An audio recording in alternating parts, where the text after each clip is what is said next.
Okay, so Brian, I'm going to play a little video here about, well, it's actually from a US media outlet, and this is a warning that the FBI sent out. And I know you've done a lot of work with the FBI, and you've attended the conferences and presented at their conferences. So just bear with us for a second while we play that video. The FBI is warning people to avoid using free public phone charging stations found at airports, hotels, and shopping malls. The feds say hackers have figured out ways to hijack those chargers. It's called juice jacking.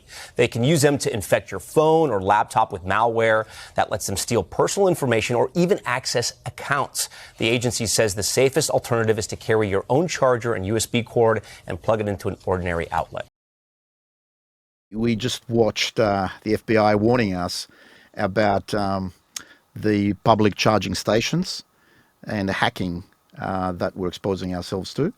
So this is about device vulnerabilities. And of course, we heard in the past about ATMs or even Wi-Fi enabled devices being hacked. What are your thoughts about minimizing the risks associated with devices and device hacking?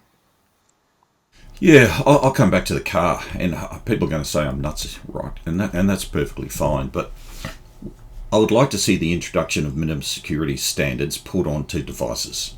At the moment, you can produce anything. You can't produce a motor vehicle that doesn't have seatbelts. You can't produce a motor vehicle, even imported into this country, that doesn't have integrated security features like airbags and seatbelts and roll cages and certain types of safety glass and all that sort of stuff. But we're talking about an industry that is the modern motor car arguably evolved from about 1886.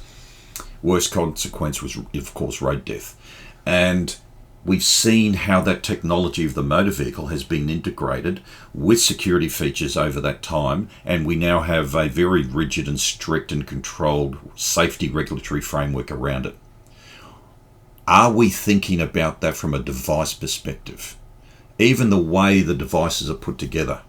You know, there have been many circumstances now where devices have come out of factories from other nations pre-infected from insider threats or nation-sponsored efforts into this country.